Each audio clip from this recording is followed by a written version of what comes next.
Hadis Nabi ini, hadis sahih ini memberikan satu ancaman kepada kita semua, bahwa siapa saja yang meninggalkan aktivitas yang mulia ini, maka Allah meratakan iqobnya, meratakan siksanya. Dan yang disiksa, yang diberikan iqab oleh Allah Subhanahu wa Ta'ala bukan hanya orang-orang zalim, tetapi juga orang-orang soleh.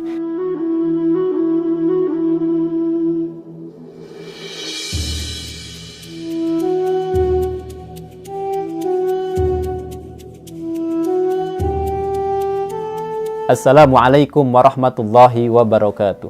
Alhamdulillah wassalatu wassalamu ala Rasulillah wa ala alihi wa sahbihi wa mawalah. Saudaraku yang dimuliakan Allah Subhanahu wa Ta'ala, pada kesempatan yang mulia ini, marilah kita merenungkan salah satu hadis Nabi Muhammad sallallahu alaihi wasallam sebagaimana yang dikeluarkan oleh Imam At-Tirmizi dalam sunnannya.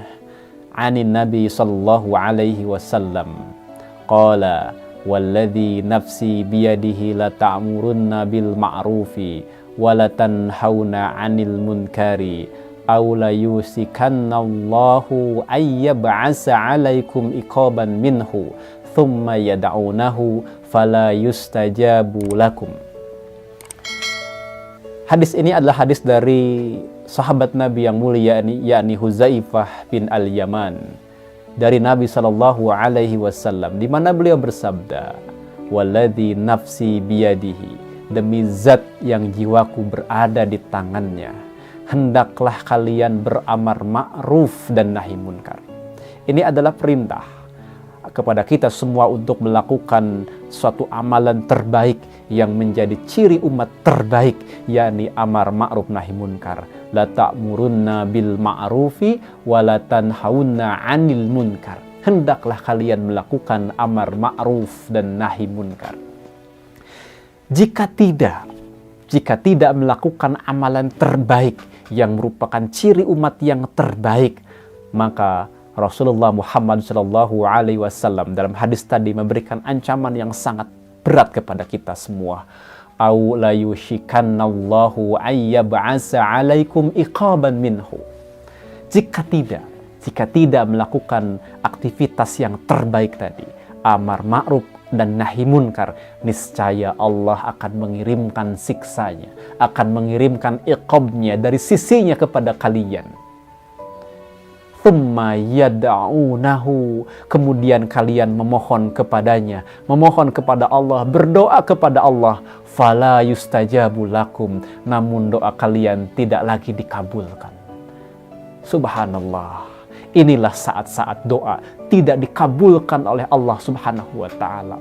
Doa yang dipanjatkan oleh kaum muslimin, doa yang dipanjatkan oleh orang-orang soleh di antara kita, doa yang dipanjatkan oleh para penghafal Quran, oleh para penghafal hadis, oleh para pengajar fikih, oleh para ustadz yang mengajar di pesantren, di madrasah, dan di tempat-tempat yang mulia lainnya. Doa-doa mereka, doa-doa orang-orang alim tadi tidak dikabulkan, tidak diijabah oleh Allah Subhanahu wa Ta'ala karena meninggalkan salah satu amalan terbaik yang merupakan ciri umat yang terbaik, yakni amar ma'ruf nahi munkar. Ini adalah sesuatu yang besar. Ini sesuatu yang sangat mengerikan bagi kita. Padahal tidak ada satupun yang kita inginkan ketika kita bermunajat kepada Allah Subhanahu wa Ta'ala. Tidak ada satupun yang kita paling harapkan ketika kita bersimpuh di hadapan Allah Subhanahu wa Ta'ala, kecuali Allah mengijabah doa kita, kecuali Allah mengabulkan seluruh permohonan kita. Namun pada saat tersebut Allah tidak akan mengabulkan seluruh permohonan kita karena kita meninggalkan amar ma'ruf nahi munkar. Begitu besarnya amalan ini, begitu luar biasanya amalan ini, begitu hebatnya amalan ini, sampai-sampai ketika orang berdoa tidak Allah kabulkan.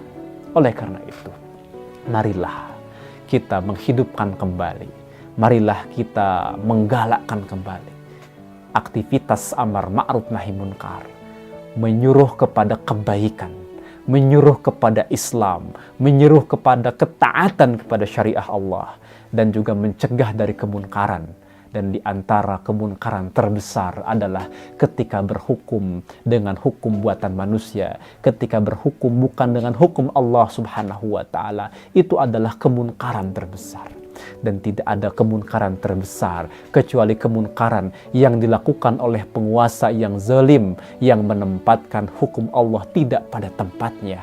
Hukum Allah ditempatkan pada posisi manusia, sebaliknya hukum manusia ditempatkan pada posisi hukum Rabbnya manusia. Itu adalah kezaliman yang besar, itu adalah kemunkaran yang besar yang harus diubah oleh seluruh kaum muslimin, yang harus diubah oleh kaum muslimin pada hari ini. Oleh karena itu, hadirin yang dirahmati oleh Allah Subhanahu wa Ta'ala, hadis Nabi ini, hadis sahih ini memberikan satu ancaman kepada kita semua, bahwa siapa saja yang meninggalkan aktivitas yang mulia ini, maka Allah meratakan iqabnya, meratakan siksanya.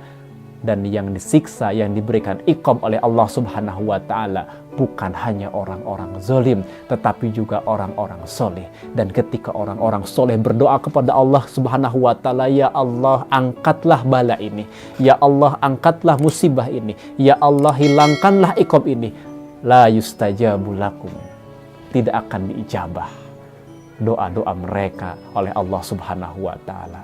Innalillahi summa innalillah. Jangan sampai ini menimpa kita semua. Jangan sampai bala, musibah, iqab dari Allah Subhanahu wa Ta'ala yang seyogyanya hanya ditimpakan kepada orang-orang zalim, namun juga ditimpakan kepada kita secara merata. Dan saat kita berdoa kepada Allah, ya Allah, angkatlah iqab ini, tidak Allah kabulkan, karena kita sudah melupakan amar ma'ruf nahi munkar. Barakallahu li wa lakum. Assalamualaikum warahmatullahi wabarakatuh.